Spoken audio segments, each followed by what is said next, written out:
The house is too quiet now. I'm sitting in my armchair, and the silence presses against my ears like water. Margaret's funeral ended 3 hours ago. The children left after helping clean up, promising to call tomorrow. Now it's just me and 60 years of memories. I'm 87 years old. Margaret was 85. We were married for 60 years, and she died 3 days ago from pancreatic cancer. There's a box of old photos on the coffee table. Our daughter brought it down from the attic, thinking I might want to look through them. I've been avoiding it, because I know what I'll see: a man who didn't realize what he had until it was gone. There are mistakes you can fix with an apology, and then there are the other kind. The kind that only turning back time could repair. But you can't. I met Margaret Coleman in 1963.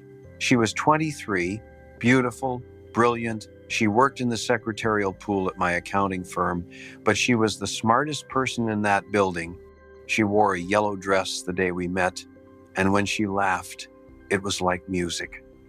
She had suitors, men from wealthier families, men with better prospects. But she chose me, Thomas Bradford, son of a railroad worker. We married 2 years later. I was 27, she was 25. Those first years were golden. I'd wake up to find her in the kitchen, wearing my old shirt, humming while making coffee. I'd wrap my arms around her waist, kiss her neck. "Good morning, Mrs. Bradford," I'd whisper. "Good morning, Mr. Bradford," she'd say, turning to kiss me. "I love you," I told her every day, sometimes more. "I love you too," she'd say, and mean it. When did we stop? I've been trying to remember when "I love you" became "Did you pick up the dry cleaning?"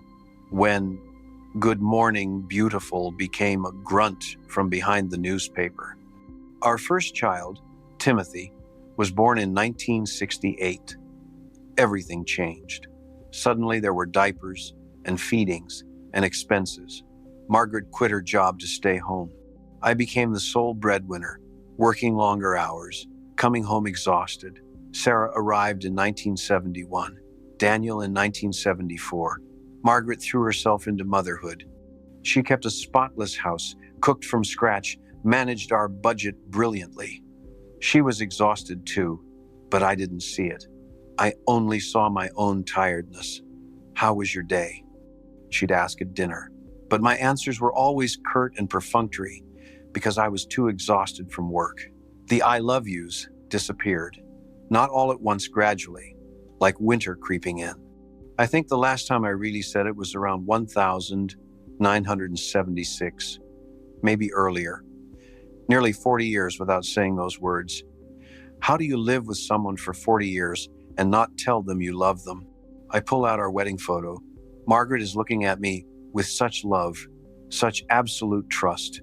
We're both so young, so certain. In our 60th anniversary photo from last year, we're sitting on this couch, smiling, but we're not touching. There are 6 inches of empty space between us. When did that happen? When did we become two people who share a house instead of two people who couldn't bear to be apart? "I love you," I say out loud to the empty room. My voice cracks. She'll never hear me say it again. Margaret lost her library job in 1982. Budget cuts. She came home crying. "They let me go," she said, standing in the garage doorway while I worked on the lawnmower. I felt my jaw tighten. We needed that income. We'll just have to tighten our belts. "I really liked that job, Tommy." The old nickname felt wrong. She hadn't used it in years. "I know," I said, turning back to the lawnmower. "But we'll manage." She nodded and walked back into the house. I didn't follow her. Why didn't I put down the wrench and hold her? Why didn't I see that the library was her identity outside of being Mrs. Bradford, mother of 3? Later, she mentioned wanting to go back to school and become a teacher. In response, I just laughed loudly and said she was too old to be so fanciful, that the children needed money for college and she was too old to start something new like that. She never brought it up again. The years after were hard on her. I know that now. Then, I thought she was fine. The house was clean, dinner was ready. What more evidence did I need?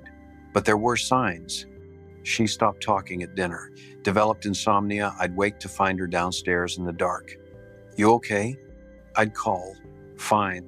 Go back to sleep. One Saturday in 1984, I came home early and found her at the kitchen table, sobbing. Not gentle tears, real crying that shook her whole body. Margaret? She looked up, startled, quickly wiping her face. I didn't hear you come in. What's wrong? I asked her, but in my heart I thought that whatever the reason, it was silly, because she had too much free time on her hands. Nothing. I'm fine. That was always her answer back then. Later I told myself, women are emotional, they cry sometimes. It doesn't mean anything serious. Jesus Christ. The truth is, I was relieved she didn't tell me what was wrong, because then I'd have to do something about it. I was so tired all the time, carrying the weight of the family, or so I believed, and I didn't have energy for her emotional problems. I convinced myself we had a deal. She managed the house and children, I made money. That's how marriage worked. If she was sad, that was just hormones. If she was lonely, she should call a friend. If she was unfulfilled, she should find a hobby. None of it was my responsibility. I think now about Margaret's days. Wake up, make breakfast, clean, do laundry, vacuum, shop, cook dinner, serve dinner, clean up, help kids with homework, then sit alone in the living room while I watch TV, not speaking beyond practical necessities, every single day, for years, without complaint, without appreciation, without anyone, especially me, acknowledging this was real work that mattered. I thought I was noble, providing financially. I thought I was a good husband because I didn't cheat, didn't drink, didn't hit. The bar was so low I could step over it without trying. And Margaret was dying inside. Her name was Angela Morrison. It was 1989. I was 51, a senior partner. Angela was 32. Brilliant, ambitious, funny. We worked together on a complex account, staying late, ordering takeout. She was dynamic, energetic, passionate, and I was attracted to her. Nothing happened. I never touched her, never made a pass, but I wanted to. One night after closing a big deal, she suggested celebratory drinks. We went to a downtown bar, talked about work, then about life. Her hand was on the bar, inches from mine. I wanted to reach for it. Tell me about your wife, Angela said suddenly. There's not much to tell. We've been married a long time. Do you love her? I hesitated. It's complicated. Angela nodded slowly. That's what men say when the answer is no. I didn't say no. You didn't say yes. She finished her drink and stood. Thomas, I'm not interested in being someone's midlife crisis. Figure out your marriage. She left. I sat there staring at my reflection, a middle-aged man with tired eyes and a wedding ring. I drove home rehearsing confessions. I'd tell Margaret everything, apologize, go to counseling. But when I got home, Margaret was in bed reading. How was your dinner? Fine. The lie came automatically. I stood in the doorway, looking at her. When had her hair gone so gray? When had those lines appeared? When had she gotten so tired? She'd been beautiful once, vibrant. What happened to that woman? Then it hit me like lightning. 24 years of marriage to me had worn her down.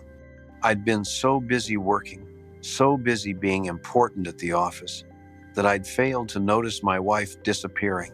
I'd found myself attracted to someone dynamic and alive, and convinced myself the problem was Margaret, that she'd become boring, old. But Angela at 51 wouldn't be dynamic either if she'd spent 24 years raising 3 children, keeping house, being ignored by a husband who took her for granted. Margaret at 32 had been exactly like Angela, beautiful, ambitious, full of dreams. I had killed those dreams. Thomas, are you okay? I'm fine. Just tired. Come to bed. I lay beside her in the dark. We weren't touching. We never touched anymore. I should have pulled her close, should have told her I was sorry, that I loved her, that I wanted to start over. But I didn't.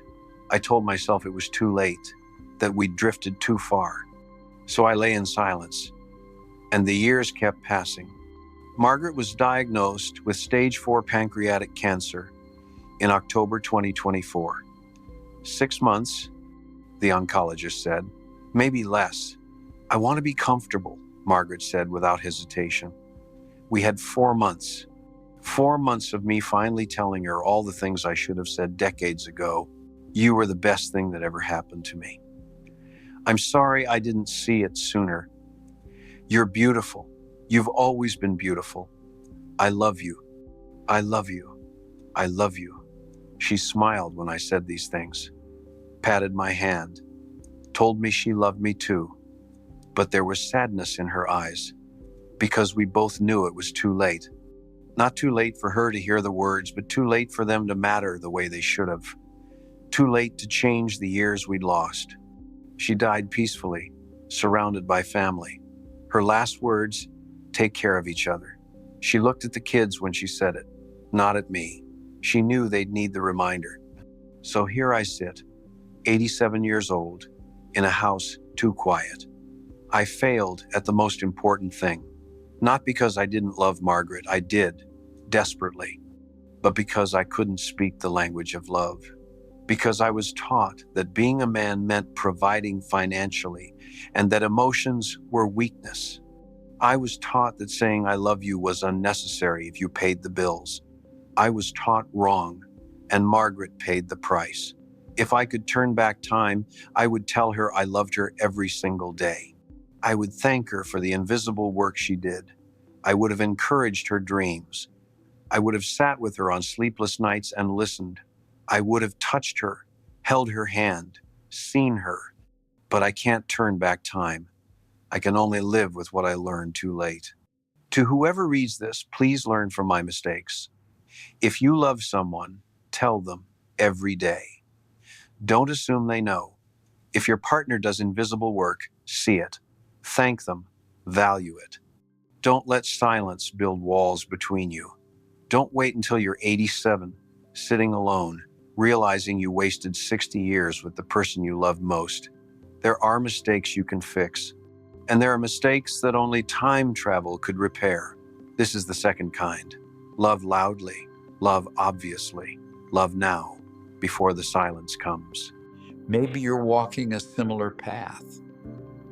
Maybe you still have time to choose differently. And I'd love to connect with you.